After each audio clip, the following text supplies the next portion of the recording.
This beauty beside me is the new Range Rover Velar PHEV Dynamic HSE, or for short, the P400e. This is not as big as its Range Rover sibling, so if you're looking for a sleeker Rangey that can do some very mild off-roading while still looking flash during the week, this might be your best bet.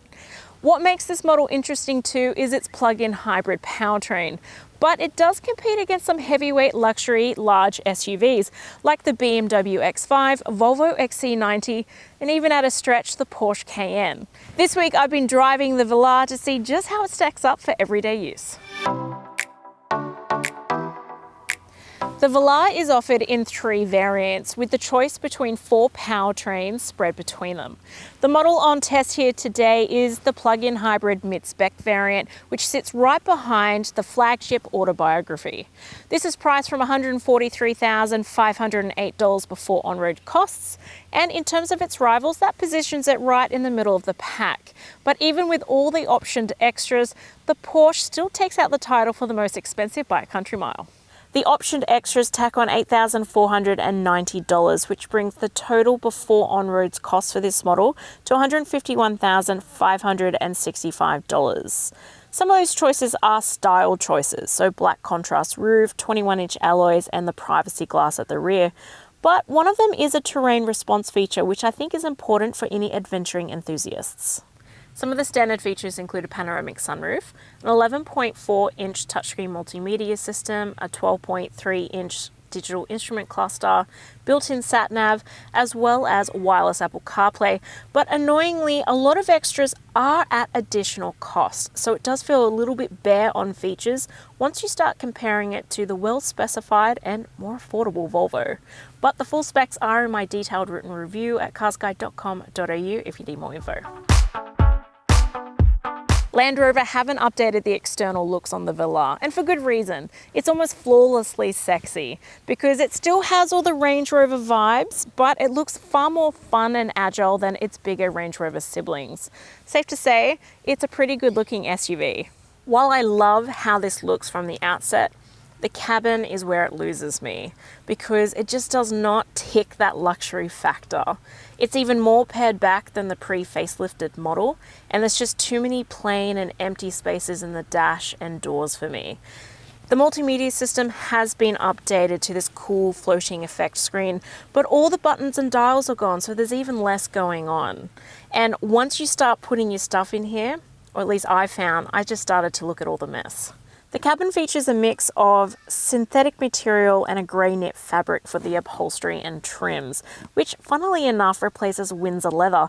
This wouldn't be a design choice for me personally, because while the knit fabric does add some warmth and coziness to the interior, the black stuff just kind of feels like a neoprene wetsuit for me, and looks awful, feels awful, and is not easy to clean. Does not scream $150,000 price tag. I do like the sunroof though, because it makes the cabin feel airy and light. The front has heaps of room, and I like that even with a co-pilot, you're not jockeying for elbow room. The seats themselves are really comfortable and have excellent lumbar support, and this is an easy car to get in and out of. The only thing that bugged me this week is that you have to really slam some of the doors for them to latch properly. Individual storage is a little bit less than what you might think for a SUV of this class, but I do like this little center console cubby and how you can close it to keep things looking neat. The multimedia system takes a little while to get used to, but is fairly alright to navigate once you do. It can be a bit annoying to use while on the go, but unlike the Disco Sport model that I was just in, which has the same system, I've had no troubles with Bluetooth or the wireless Apple CarPlay connectivity, which is great. There's Android Auto, and I really like the charging options up front because you get a USB-A port, 2 USB-C ports, and a wireless charging pad to choose from. I have plenty of room for my height, but I did have a comment from my father, who's 6 foot, that it was a smidge squishy for him. However, the comfort of the seats themselves are really good, and I love the amenities back here. You get 2 USB-C ports, a 12-volt socket, mat pockets, directional air vents, and a fold-down armrest with 2 cup holders. For any families, you have ISOFIX child seat mounts on the rear outboard seats plus 3 top tethers. You might be able to get 3 child seats back here if they're not too big, but 2 will definitely fit best. And I like that this row has a 40-20-40 split because it just opens up your storage options as well. Because of the sleek shaping, the boot space in this is a lot smaller than its rivals at 625 litres, but it has been plenty big enough for my errands and gear this week. And I do like that it has a powered tailgate. The Range Rover Velar P400e has a 2-litre 4-cylinder plug-in hybrid turbo petrol engine with an 8-speed auto transmission and is an all-wheel drive. The engine produces a combined power output of 297 kilowatts and 640 newton meters of torque. And let me tell you, it's pretty fun to use that power. The P400e has a great wheel of power and fantastic pickup for when you need to get up to speed or overtake. Like other plug-in hybrids I've sampled from Land Rover recently, there can be a little lag when you accelerate from a full stop, but it's not as pronounced in this model as others. I have found when you are accelerating from a full stop that the back brakes seem to hold on a second or two longer than what they should. So when it does happen, you do tend to jerk forward a little bit in your seat and there's a ka-clunk sound. Now, to be fair, that could just be a little mechanical quirk for this particular car and not reflective of the model as a whole, but it is quite noticeable, enough that you accelerate a lot slower than what you would normally do in any other car.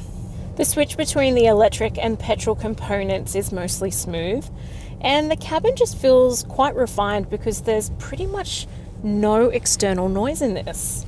And in fact, I did a little mini road trip with my father-in-law this week. He was in the back seat and he thought the comfort, the cushioning of the seat, and just how quiet it was really refined as well. And in fact, he fell asleep pretty early on in the road trip. So that's a high compliment indeed. I've really enjoyed how nimble this is to handle. The steering is really responsive. It doesn't feel like you're in a really big car, which is great. And it's just a really nice on-road experience in this.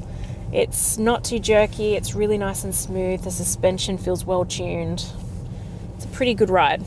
The high ride and big windows means visibility's been really good this week. Unfortunately, you only get a reversing camera in this, and while it's very clear, I do believe that on SUVs this large, you really should get a 360-degree view camera system as standard. That being said, this is a very easy car to park. The official combined fuel cycle consumption figure is 2.2 litres per 100 kilometres. My real life consumption came out at 6 litres. That's after doing a lot of open road driving this week, more than normal, and some urban stuff. Now, I have only charged this car to full twice, and I've had some small charging moments scattered throughout, as that's been realistic for my family life this week. You get up to 69 kilometres of pure electric driving range, but in the real world, expect closer to the 50 kilometre mark. The P400e has a Type 2 CCS charging port, which means that you can hook it up to a fast charger. And on a 50 kilowatt system, you can go from 0 to 80% in as little as 30 minutes. On a 7 kilowatt system, you can go from 0 to 100% in a little over 2 hours, but expect to leave it on overnight on a standard domestic socket. The plug-in variant for the Velar hasn't been tested with ANCAP yet, but does have a good number of safety features. Misses out on lane departure warning and only has 6 airbags, which is a bit low for a large SUV, but I like that it has a rear collision monitor and that the other safety tech feels well tuned and not intrusive for everyday driving. But the full safety specs are in my detailed written review at carsguide.com.au if you need more info. The Range Rover Velar comes with a 5-year unlimited kilometre warranty, and the battery is covered by an 8-year or up to 160,000 kilometre warranty, both of which are pretty usual terms to see now. You get a cap price servicing plan for 5 years, which is capped at $2,100, which is very reasonable. Servicing intervals are also very good at 12 months or just over 20,000 Ks, whichever occurs first. You also get 5 years roadside assistance through Assist Australia as a part of your servicing plan, which is great. The Range Rover Velar P400e looks damn sexy and is large enough to house your family comfortably while still being a very easy car to maneuver around town. I'm not a big fan of these luxury brands forcing you to pay extra for features that really should be standard when you're at this price point and grade level. I also think that this is the sort of car that you have to watch what optional extras you get in terms of trims just to maintain the high-end feel. But the plug-in powertrain really works here and it has very pleasant on-road manners. So it gets a 7.8 out of 10 from me. If you're after more details, check out the full review at carsguide.com.au and I'll see you next week.